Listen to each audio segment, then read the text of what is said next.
Hey everyone, welcome back to the channel. Today we're talking about a topic that's super important for everyone, sunscreen. That's right, we're diving into some of the biggest myths and misconceptions that are floating around out there, and I guarantee there are some that will surprise you. So, whether you're a beach lover, skincare junkie, or just someone who wants to protect their skin, stick around because we're about to drop some serious knowledge. Let's get into it. Alright, kicking things off with the myth that we've all heard a million times. You only need sunscreen on sunny days. Come on, raise your hand if you've ever skipped sunscreen just because it was a little cloudy. I see you. But here's the thing. UV rays don't care if it's sunny, cloudy, rainy, or even snowing. They're sneaky little devils that can penetrate right through clouds. Studies show that up to 80% of UV rays can pass through clouds. That means you can get just as much sun exposure on an overcast day as on a clear day. And let's talk about UVA rays for a sec.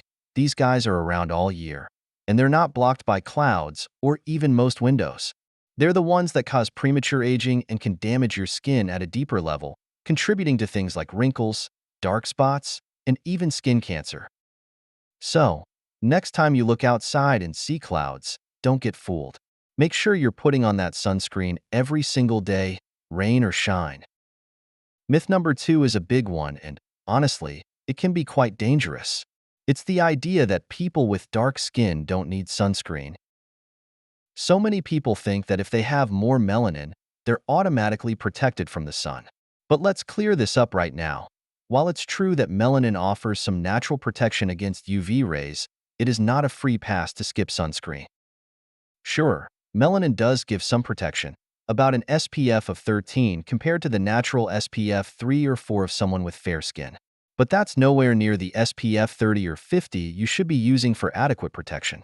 And here's the kicker. Because of this myth, people with darker skin are often diagnosed with skin cancer at later, more advanced stages, making it more deadly. In fact, studies show that people of color have a lower overall survival rate for melanoma compared to lighter-skinned individuals. So, whether you have fair skin, medium skin, or deep skin tones, sunscreen is still an absolute must. Don't let this myth catch you off guard.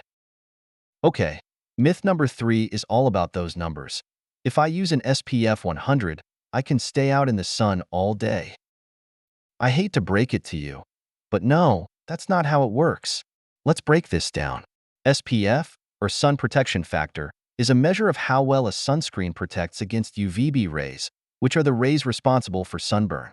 So, SPF 30 blocks about 97% of UVB rays, while SPF 50 blocks about 98%, and SPF 100, maybe about 99%.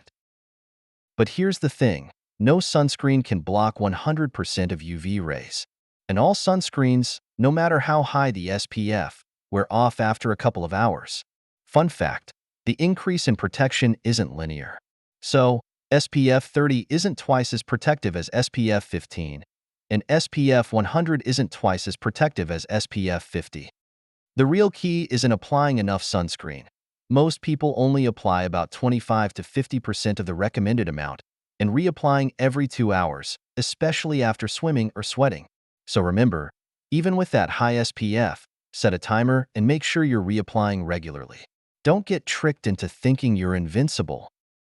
If you find this video helpful and informative, please support the Healthy Pantry channel by leaving your comment below, liking this video, and subscribing for more daily health and nutrition tips. Alright, here's a myth that's been spreading like wildfire, and it's one we need to address head-on. Sunscreen is toxic and causes cancer. Now, I get it, there's a lot of scary-sounding information out there, and some of it can make you feel like you're doing more harm than good by wearing sunscreen. But let's break this down with facts, not fear. Major organizations like the American Cancer Society, the American Academy of Dermatology, and the Skin Cancer Foundation have all reviewed the data, and they consistently find that the benefits of sunscreen far outweigh any potential risks. In fact, sunscreen is one of the most effective tools we have to protect against skin cancer, including melanoma, which, by the way, is the deadliest form of skin cancer. However, if you are concerned about specific ingredients, like oxybenzone or octinoxate, You can opt for mineral sunscreens with zinc oxide or titanium dioxide. They are considered safe and effective by all major health organizations. So, rest easy and keep slathering on that sunscreen. But wait, there is more. This next myth is something I hear all the time. I put on sunscreen in the morning, so I'm covered for the whole day. I mean, I wish it were that simple. But here's the reality. Sunscreen wears off, folks. Think about all the things that happen throughout your day. Sweating, swimming, touching your face, wearing clothes that rub against your skin. All of these things reduce your sunscreen's effectiveness. Dermatologists recommend reapplying sunscreen every 2 hours, or immediately after swimming or sweating. If you're outside and you're active, even more so. And here's a quick tip. Make sure you're using enough. Most adults need about 1 ounce, that's about a shot glass full, to cover their entire body properly. If you're just dabbing a little on your face and arms, you're probably not using enough to get the full SPF protection advertised. Myth number 6 is another big one. Sunscreen causes vitamin D deficiency. I get why people might think this. Sunscreen does block some UVB rays, which are the ones your skin needs to produce vitamin D. But let's clear this up once and for all. The reality is that sunscreen doesn't block all UVB rays. Even if you're wearing a high SPF, some rays still get through, and most people get enough incidental sun exposure, think walking to your car, grabbing lunch outside, etc., to maintain adequate vitamin D levels. Plus, there are tons of other ways to get your vitamin D fortified foods like milk, orange juice, cereals, and of course, supplements. Moreover, myth number 7 is a bit controversial in the skincare community. Natural or DIY sunscreens are just as effective as store-bought ones.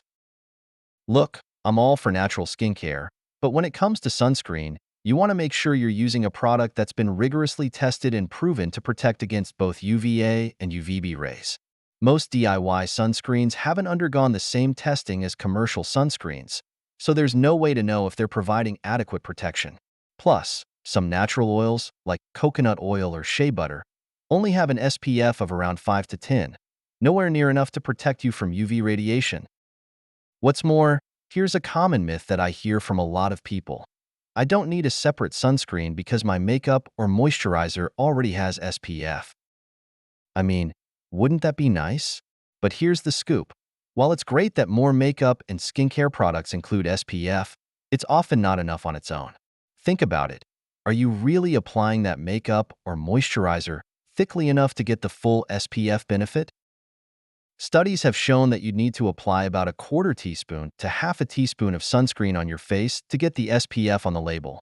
Most people don't come close to that when applying makeup. Think of your sunscreen as your foundation for your foundation.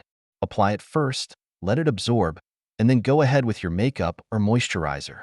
The extra SPF in those products can give you a bit of a boost, but it shouldn't be your only layer of defense.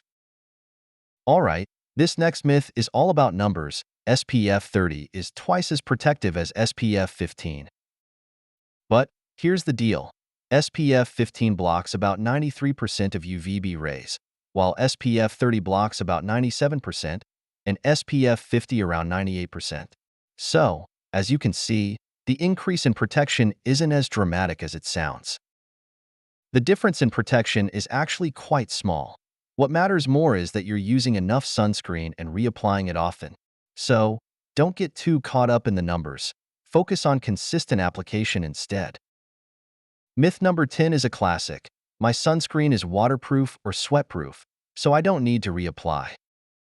Hate to break it to you, but no sunscreen is completely waterproof or sweatproof. If a sunscreen claims to be water-resistant, it means it's effective for 40 or 80 minutes while you're in the water or sweating. After that, you need to reapply. So, don't be fooled by the waterproof label. Always reapply after swimming or heavy sweating to make sure you're protected. Alright, here's a myth that a lot of people might want to believe. Sunscreen prevents tanning. While sunscreen does reduce your skin's exposure to UVB rays, which are responsible for sunburn and some tanning, it doesn't prevent tanning altogether. A tan is actually a sign of skin damage. It's your skin's way of protecting itself against further UV radiation. So, while wearing sunscreen might reduce the intensity of your tan, it won't stop it completely. And that's okay. The goal of sunscreen isn't to prevent all tanning, but to protect you from the harmful effects of UV exposure, like skin cancer and premature aging. Last but not least, myth number 12. Sunscreen is unnecessary indoors or in the shade. I used to think this too, but guess what? UVA rays can penetrate glass, which means you're still getting exposure indoors or in your car. Plus, reflective surfaces like water, sand, or snow can bounce UV rays right onto your skin, even in the shade. So, if you're sitting by a window, driving in your car, or hanging out under an umbrella, you still need sunscreen. Think of it as an invisible armor that's working to protect you all the time. So, there you have it, folks. Remember, wearing sunscreen is one of the simplest yet most powerful ways to protect your skin and keep it healthy and glowing. If you found this video helpful, please give it a thumbs up, subscribe for more content, and drop a comment below about what other skincare myth you'd like me to bust. Thank you for joining us here at the Healthy Pantry. We hope you found the information valuable and inspiring. Remember, your health is a journey, and we are here to guide you every step of the way. Thank you for watching, and we will see you in the next video.